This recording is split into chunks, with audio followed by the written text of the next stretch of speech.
Hello everyone. आज हम जानेंगे इन्वायरमेंटल एजुकेशन के कुछ महत्वपूर्ण क्वेश्चन जो बीएड सेकंड ईयर एग्जाम के लिए काफ़ी इंपॉर्टेंट है।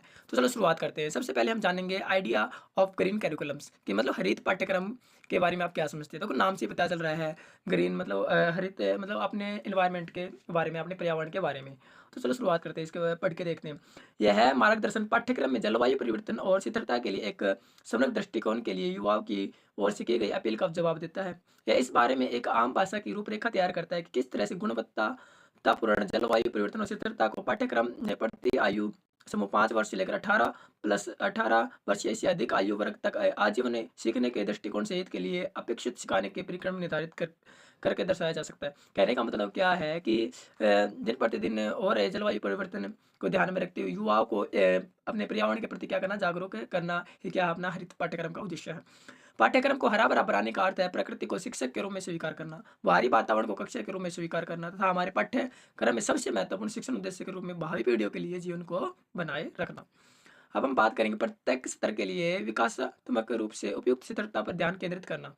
अब बात करेंगे यदि आप प्री स्कूल, गार्डन से ग्रेड 3 1 से 8 वर्ष के बच्चों को पढ़ाते हैं तो आपका मुख्य ध्यान प्रकृति के साथ संबंध बनाने पर होगा। मतलब अगर हम क्या करते हैं, प्री स्कूल से लेकर अगर हमें क्लास 3 तक पढ़ाते हैं तो वहाँ हमारा उद्देश्य क्या रहेगा कि प्रकृति के संबंधों के बारे में क्या करना, हमें बच्चों को बताना पढ़ाना। अगर हमें 4th से 5th क्लास को पढ़ा रहे हैं जो 9 से मोस्टली 11 वर्ष के बच्चे होते हैं, तो आप जो भी पढ़ाते हैं उसके पारिस्थितिक सिद्धांतों को शामिल करना चाहिए। जो मतलब पर्यावरण के जो नियम हैं उनके बारे में क्या करना चाहिए, हमें बताना चाहिए। अगर हम 6 से 8th क्लास को 7th क्लास को पढ़ाते हैं, 6-7 से लेकर 10th क्लास को पढ़ाते हैं जो मोस्टली 12 से 15 वर्ष के बच्चे होते हैं के साथ काम करें, तो आपका ध्यान पर्यावरणीय समाधानों पर होना चाहिए कि मतलब ये बढ़ते प्रदूषण को कैसे कम किया जा सकता है इस प्रकार से।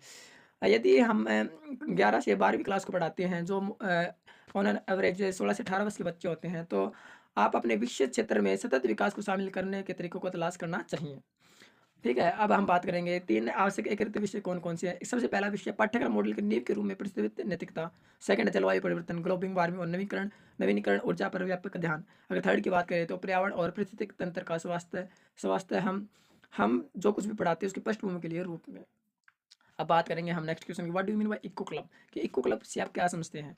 तो पर्यावरण, वन एवं जलवायु परिवर्तन मंत्रालय ने देश भर के लिए एक कार्यक्रम बनाया गया जो एक पिछले दिनों में अनावरण हुआ। इस कार्यक्रम की अनिवार्य राष्ट्रीय हरित कोर्स के पर्यावरण शिक्षा जागरूकता एवं प्रशिक्षण कार्यक्रम के अंतर्गत हुआ। यह कार्यक्रम इको क्लब के नाम से जाना जाता है। इको क्लब मतलब क्या है कि ऐसा क्लब का निर्माण करना है जिसमें पर्यावरण से रिलेटेड क्या होती होंगी बातें बताई जाएंगी, उससे रिलेटेड क्या दी जाएंगे, ट्रेनिंग्स दी जाएंगी।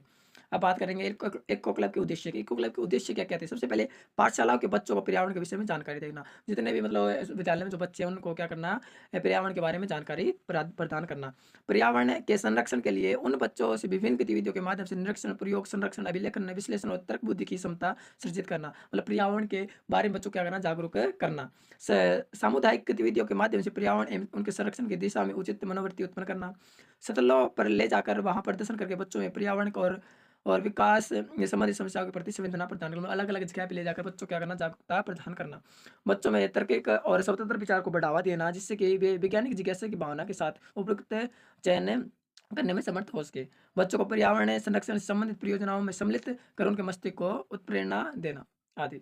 अब हम बात करेंगे what is the need of environmental education, कि पर्यावरण शिक्षा की क्या आवश्यकता है। सबसे पहले हम जानेंगे पर्यावरण शिक्षा होती क्या है। देखो नाम से पता चल रहा है कि इन्वायरमेंटल एजुकेशन, जिसमें हम क्या करेंगे, अपने इन्वायरमेंट के बारे में क्या करेंगे, अध्ययन करेंगे। तो पर्यावरण शिक्षा शब्द व्याख्यात्मक है। यह एक ऐसी प्रक्रिया जो लोगों को विभिन्न परिस्थिति की समस्याओं का पता लगाने, समस्या समाधान में भाग लेने और पर्यावरण की रक्षा और सुधार के लिए कार्रवाई करने में सक्षम बनाती है। पर्यावरण संबंधी जागरूकता और पर्यावरण तथा पारिस्थितिक चुनौतियों के प्रति संवेदनशीलता, पर्यावरण और पारिस्थितिक चुनौतियों की समझ और ज्ञान है। एक दृष्टिकोण जिसके पर्यावरण के प्रति चिंता और पर्यावरण की गुणवत्ता को बनाए रखने, उसकी रक्षा करने या उसका सुधार करने की प्रेरणा है। कौशल जो पारिस्थितिक चुनौतियों को पहचानने और हल करने में मदद करते हैं। ऐसी गतिविधियां और प्रथाओं में संलग्न होना जो पारिस्थितिक चुनौतियों के समाधान की ओर ले जाए। मतलब क्या है पर्यावरण शिक्षा, क्या है पर्यावरण शिक्षा, हम अपने आसपास के पर्यावरण के बारे में पढ़ते हैं और उसमें जो भी समस्याएं हैं उनके समाधान निकालने की क्या करते हैं, कोशिश करते हैं। अब बात करेंगे पर्यावरण शिक्षा की आवश्यकता है, महत्व, किसकी आवश्यकता क्या है, इसके महत्व क्या क्या है। तो सबसे पहले इससे शैक्षणिक उपलब्धि में सुधार होता है। पर्यावरण शिक्षा छात्रों को प्रकृति और जैव विविधता के बारे में आकर्षक विषय प्रदान करके प्रेक्षण स्कोर में सुधार करने में मदद करती है। छात्र इस जानकारी को कई सभी विषयों, क्षेत्रों और ग्रेडों पर लागू कर सकते हैं। सेकंड की बात करें, इससे छात्रों के स्वास्थ्य में भी क्या होता है, सुधार होता है। इससे छात्रों को बाहर और सक्रिय बनाना शामिल है और आज छात्रों में अवसाद, मोटापा और ध्यान घाटे विकास जैसी विभिन्न स्वास्थ्य समस्याओं का समाधान करने में मदद करता है। अगर बात करें थर्ड की, तो यह 21वीं सदी से मिलता है। यह 21वीं सदी की ज़रूरत है वह यह भविष्य में सफल होने के लिए महत्वपूर्ण ज्ञान और कौशल पर ध्यान केंद्रित करता है, जैसे जांच करना, पूछताछ करना, विश्लेषण करना, प्रश्नों को परिभाषित करना, तर्क करना, व्याख्या करना, मुद्दों को हल करना और समाधान विकसित करना।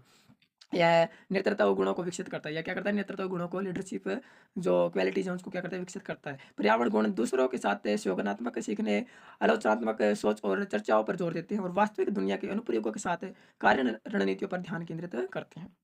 अगर नेक्स्ट की बात करें, तो यह फोकस और अनुभूति में सुधार करता है। पर्यावरण शिक्षा बच्चों की संज्ञानात्मक क्षमताओं को सुधारने और ध्यान केंद्रित करने की क्षमता को बढ़ाती है।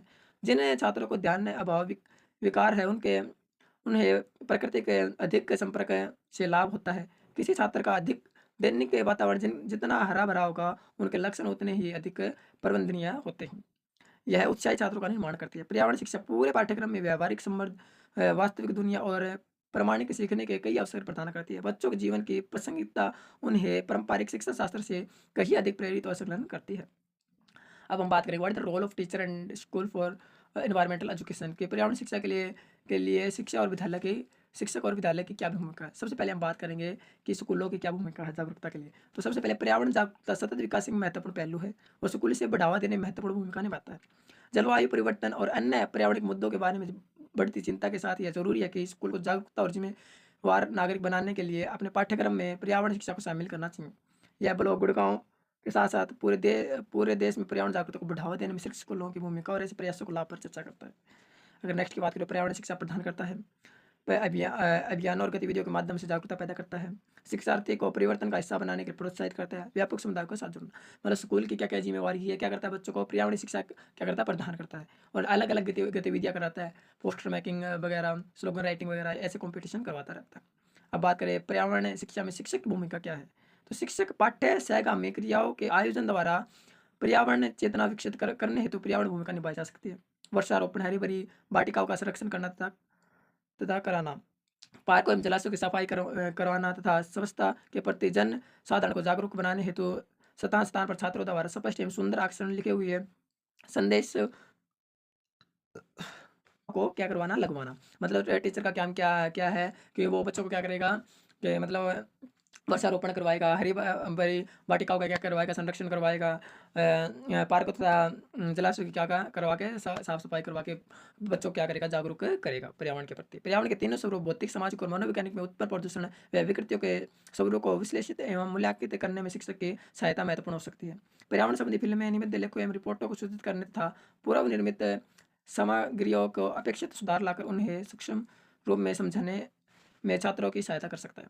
पर्यावरण चेतना विकसित करने करने में विशेष भूमिका, पर्यावरण के सकारात्मक और नकारात्मक पक्षों को गहराई से अध्ययन करने की दृष्टि से छात्रों के प्रति एक विशेष रूप में एक विशेष प्रतिनिधि के रूप में शिक्षक विशेष भूमिका निभा सकता है। भौतिक, सामाजिक एवं समाज के मनोवैज्ञानिक विषयों के संबंधित शिक्षक छात्रों को इन क्षेत्रों में संभावित नवीन जानकारियों से अवगत कराता है, पर्यावरण सुधार के प्रति क्रांति ला सकता है। मतलब कहने का मतलब क्या है कि शिक्षक क्या भूमिका होती है, शिक्षक बच्चों को पर्यावरण के प्रति क्या करता है, जागरूक करता है और पेड़ पौधे लगवाता है और साफ सफाई का क्या करता है, अपने इन्वायरमेंट का ध्यान रखवाता है।